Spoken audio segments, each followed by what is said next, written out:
Друзья, всем привет! Вы на канале Мото Санчо. И сегодня мы с вами отправимся в путешествие по Европе. Карлов мост, Колизей, Лувр, Эйфелева башня и другие достопримечательности останутся в стороне от нашего маршрута, а я приглашаю вас в путешествие по обочинам Европы. По Германии идем автобаном. Он бесплатный, быстрый. Я только пытаюсь себя ограничивать, не выкручивать ручку, чтобы не было как вчера, перерасхода топлива и угара масла. 137 километров еще по прямой.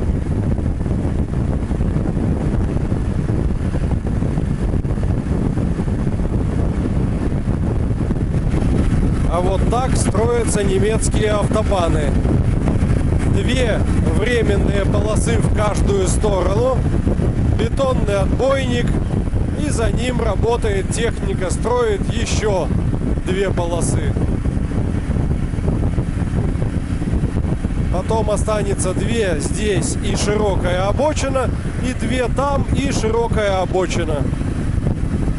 Можно будет летать без ограничений скорости.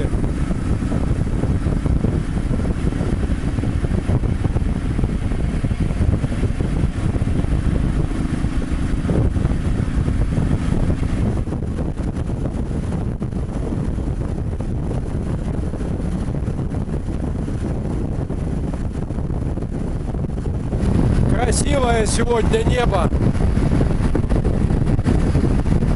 Такие кучевые облака к вечеру сформировались над горами. Где-то там идет дождь. А мы едем.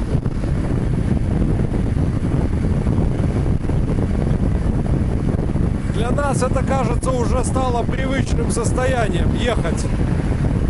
Когда где-то надолго останавливаешься, невозможно сидеть на месте.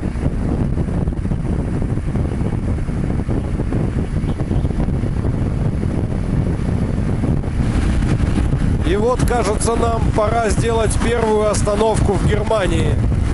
Засветилась лампа топлива только-только, еще в пол накала. 208 километров до цели. Ну, отлично, одна заправочка и доедем. Надо только найти эту самую заправочку. Цены здесь на автострадах от 2 евро и выше. Если съехать куда-то в городок, можно найти за 1,9, 1,95. Иногда оно того стоит, иногда не очень. А вот весьма удачно и съезд на заправку. Что это у нас?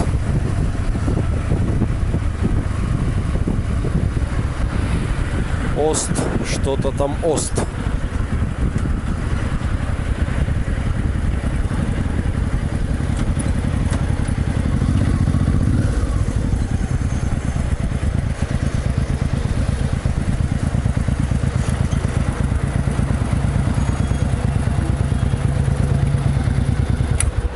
На 23 евро заправили чуть больше 10 литров. Я сходил, рассчитался. Там на заправке есть туалет. Ну и спрашиваю девушку, туалет по чеку. Там есть штрих-код такой, обычно можно отсканировать и в туалет зайти бесплатно. Нет, говорит, туалет платится отдельно, еще 1 евро за посетителя. Спасибо, мы туалет найдем как-нибудь на парковке. Обычно на немецких парковках больших, где нет заправок, есть бесплатные туалеты.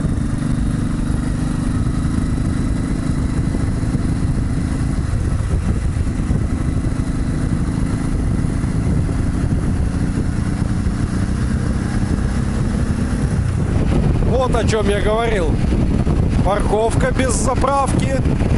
На ней останавливаются дальнобойщики и просто туристы.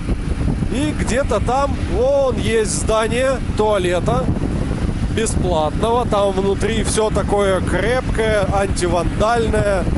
зеркало из листа полированной нержавейки, умывальник, вмонтированный в стену. Но, тем не менее, есть. И мыло есть, и вода есть.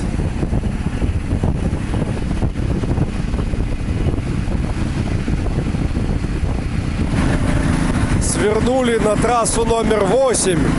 И начался какой-то затяжной, такой тяжелый подъем.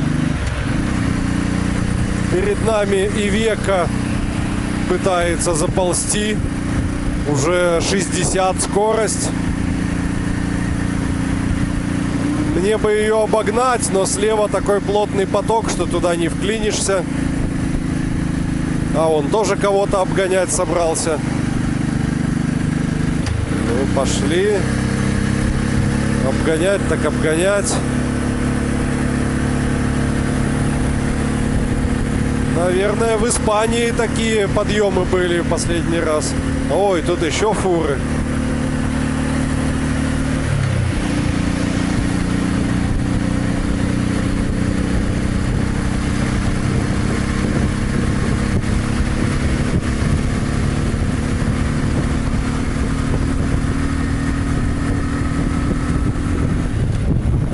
Температурка поднялась. Давайте законнектим вентилятор. Пускай дует. А впереди, кажется, тучи. Надеюсь, что нет, но кажется, что да. И радуга! Класс, радуга! Очень плохая примета на дороге, потому что это значит, что там идет дождь.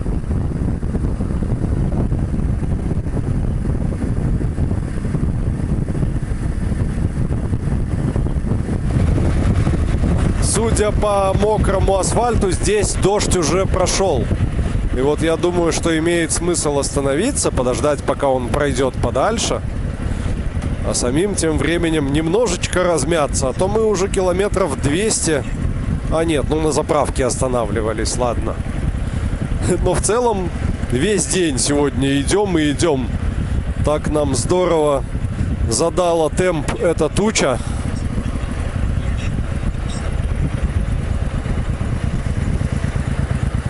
Светофор. Как-то здесь все запутано.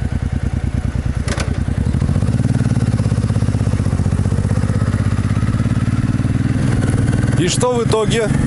Мы тут маленько поплутали, круги понарезали, парковки так и не нашли. Дорога уходит куда-то в сторону какого-то городка. Может, там дальше парковка, не знаю. В общем, возвращаемся на автобан. А может, вон парковка, точно знак.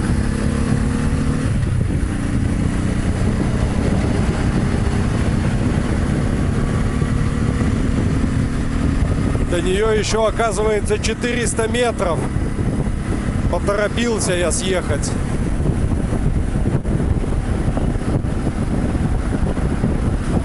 О, мокрый асфальт. Фуры поднимают водяную пыль. Имеет смысл одеть хотя бы штаны от дождевика. Иначе ноги будут быстро мокрые.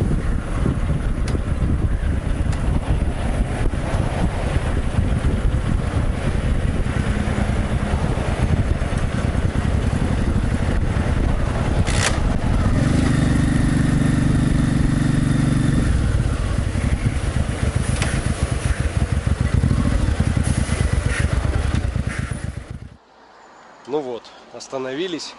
Сейчас смотрю дальнейший маршрут. Километров через 5 пробка. Видимо, что-то случилось. А дальше предупреждение. Внимание, сильная гроза. Вот в этом регионе. Как раз там прямо. Вот можем подождать, пока она пройдет. И объезд пробки уже построен на 5 минут быстрее. Мишку запаковали в куртку от дождевика, Танюшку целиком, я в штаны и куртку одену свою кожаную. Мы готовы к непогоде. думаю, вентилятор можно пока выключить. Так, найден более быстрый маршрут. Какой-то объезд нам тут показало. Видимо, в обход той пробки. Поехали. Будем надеяться, что сработает примета с дождевиками. Если дождевик одел, то дождя не будет. Вдруг он сейчас ушел куда-нибудь стороной.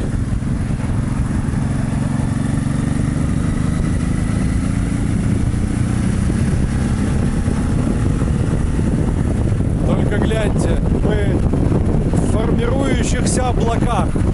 Такой туман, не туман, легкая дымка испарившейся воды стелится над дорогой. Вот-вот, буквально в 2 метрах над нами.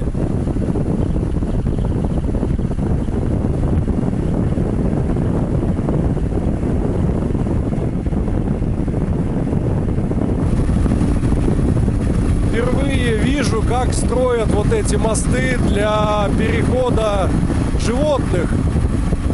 Это именно не для дороги, не для людей, для животных с одной стороны дороги на другую.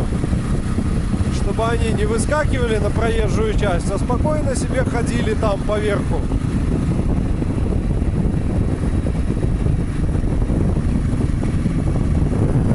Едем по мокрому асфальту.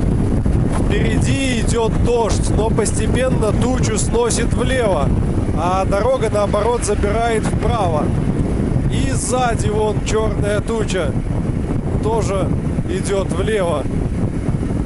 А мы между ними как-то пока проскакиваем. Тут главное и не спешить сильно, чтобы дождь не догнать. И не замедляться, чтобы та туча нас не догнала.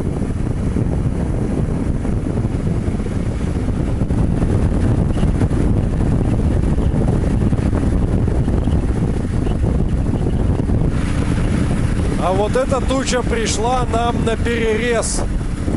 Слева ее несет перпендикулярно нашему курсу. И кажется, от нее сбежать не получится. Мы едем прямо в нее.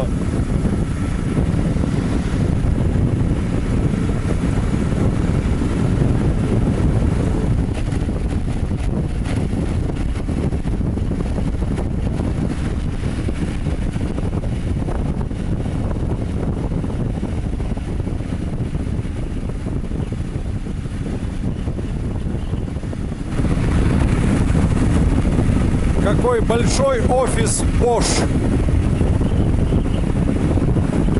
производителя нашей электропомпы. Кстати, помпа не подвела. Запасную мы с собой везем, но пока работает первая. Работает постоянно. Все время, что работает двигатель, что включено зажигание, помпа постоянно гоняет охлаждающую жидкость.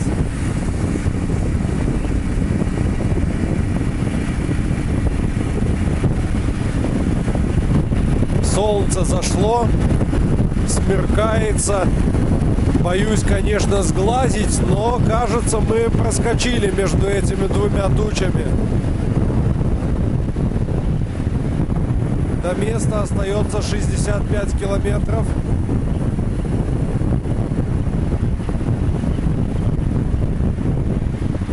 $730 за день. Неплохой пробег. Весьма-весьма неплохой. О, кажется, мы сейчас нырнем в какой-то туннель.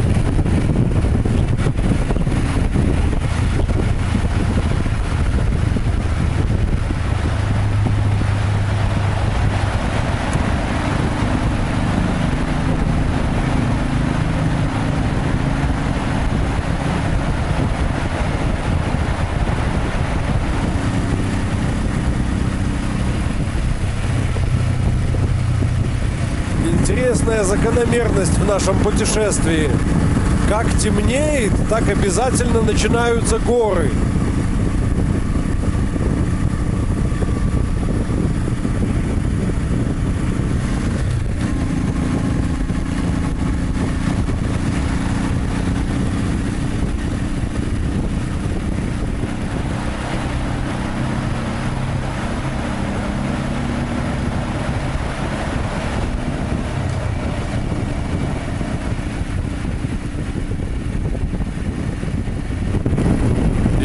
в кромешной темноте мы видим большую красную лампу топлива. До Андреаса еще 35 километров. Надо по пути где-то заехать на заправку.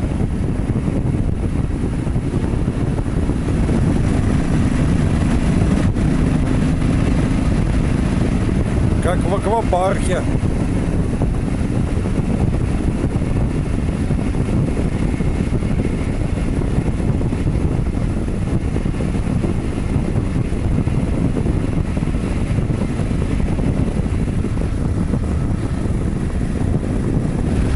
Так, вот, кажется, заправочка. Заскакиваем сходу. Оп, оп, такой бордюр. Главное с нее потом найти правильный выезд. Не запутаться. Где тут?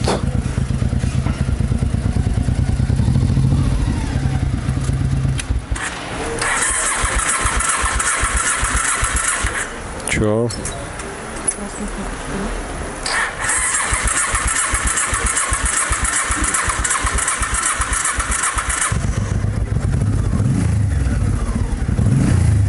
Такое ощущение, что аккумулятор подсел. Бак заправили. Выезжаем.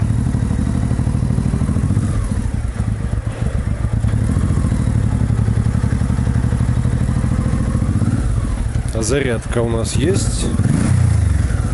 13,5, 13,7, 13,8. Ну, есть. Нормально.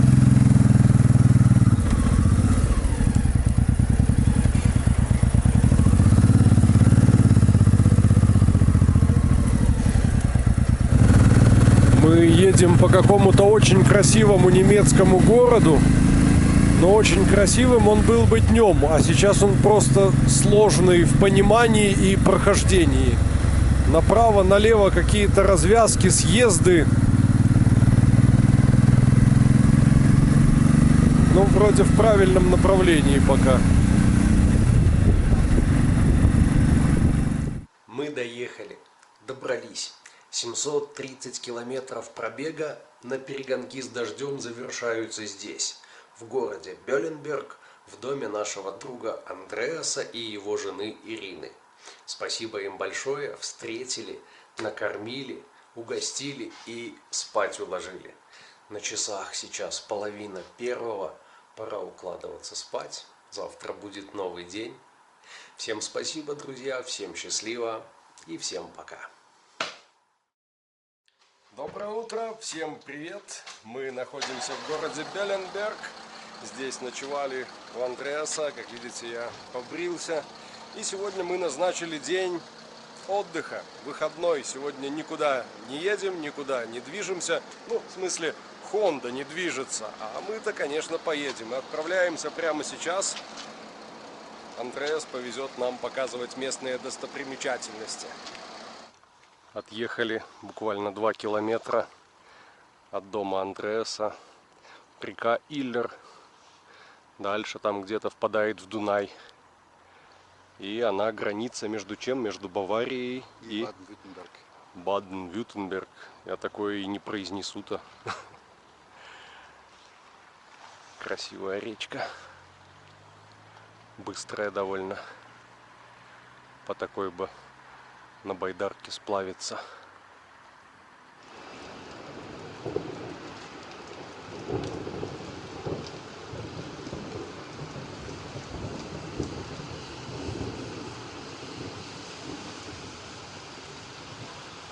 День мы провели за общением, где-то побывали, что-то посмотрели, и вот сейчас вернулись в гараж, чтобы подготовить мотоцикл к дороге, в которую отправимся завтра. Осталось около 1000 километров, поэтому мотоцикл надо обслужить. Померили уровень масла, долили 200 грамм.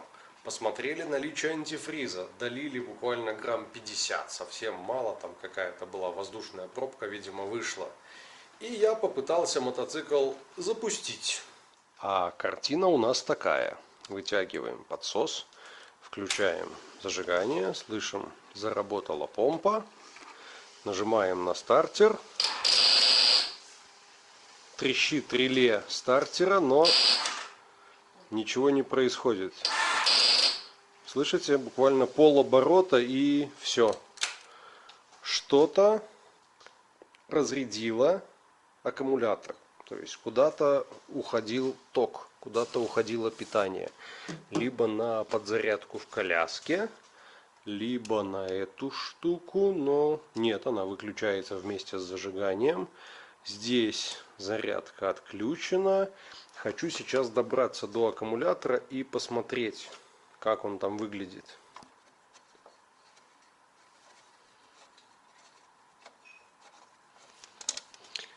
Есть у меня подозрение, что аккумулятор просто выкипел, что упал уровень электролита. Зарядка была отличная и жара.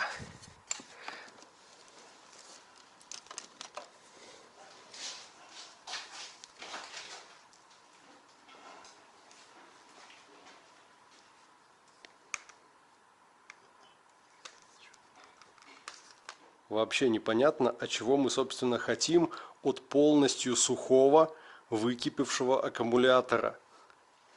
Жара была страшная, зарядка в 14 вольт. Там просто пусто. Сейчас откроем пробки и дольем дистиллированной воды. Ни в коем случае не кислоты. Дело в том, что испаряется всегда вода. Кислота остается и ее концентрация растет. Поэтому разбавлять всегда надо только водой.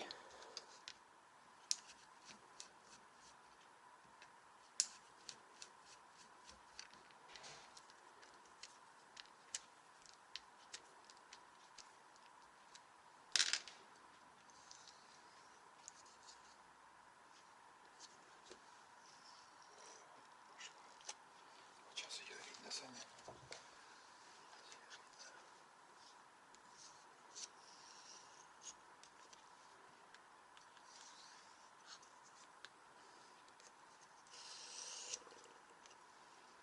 Залили весь аккумулятор по уровням.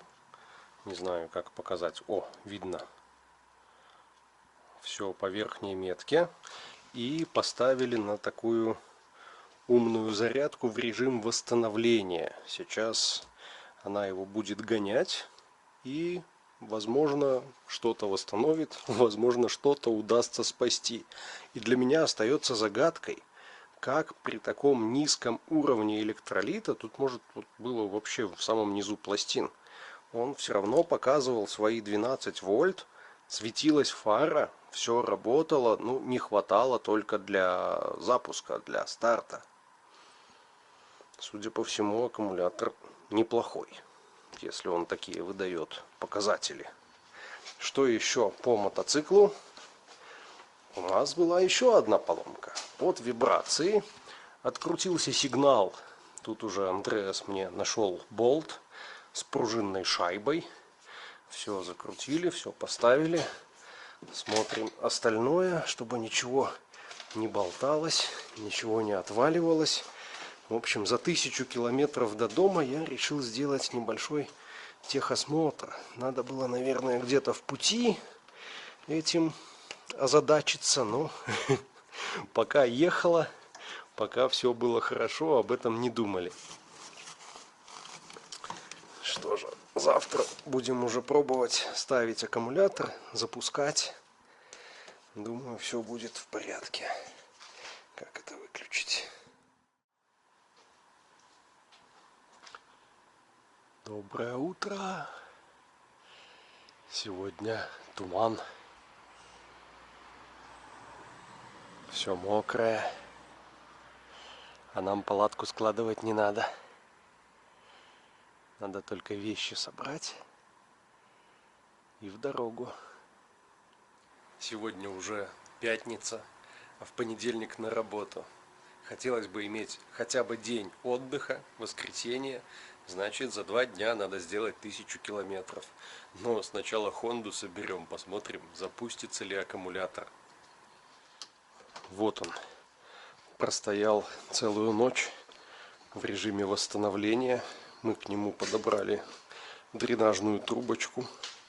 Но что интересно, не было утечек электролита. То есть нигде нет потеков, нигде нет вот этого белого налета.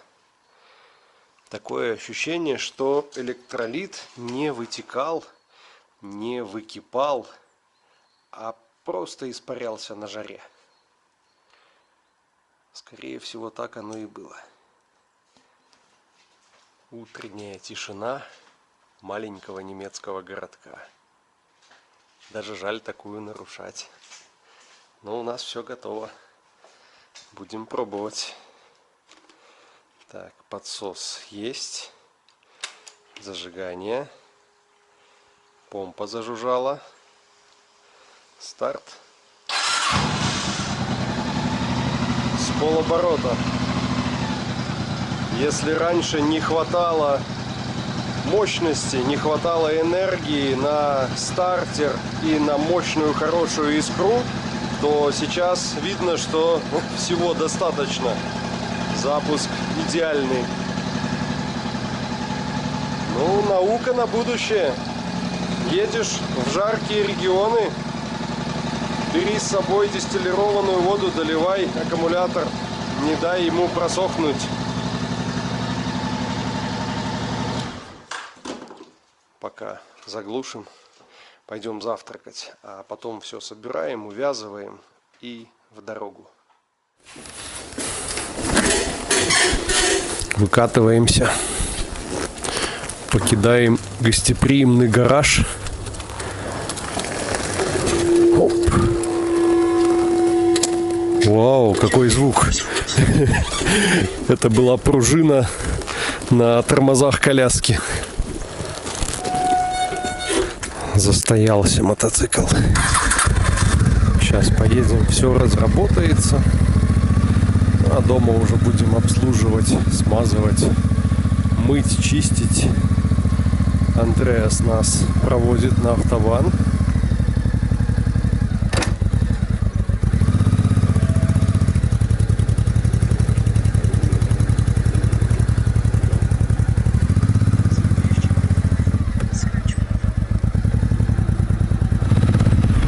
Где-то туман погуще, где-то пожиже. Но солнышко уже выглянуло, скоро его разгонит. И день сегодня должен быть теплым.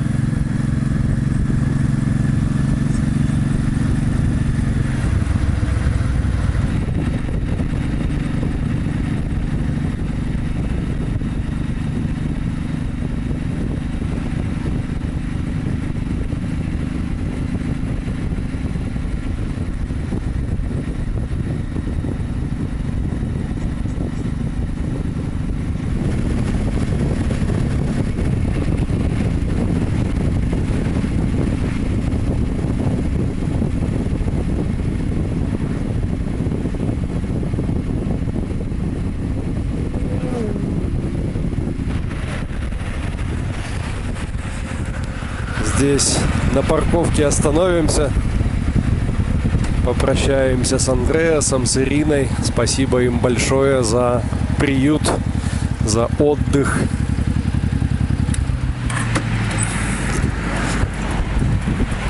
У меня такое ощущение, как будто я вас только что встретил.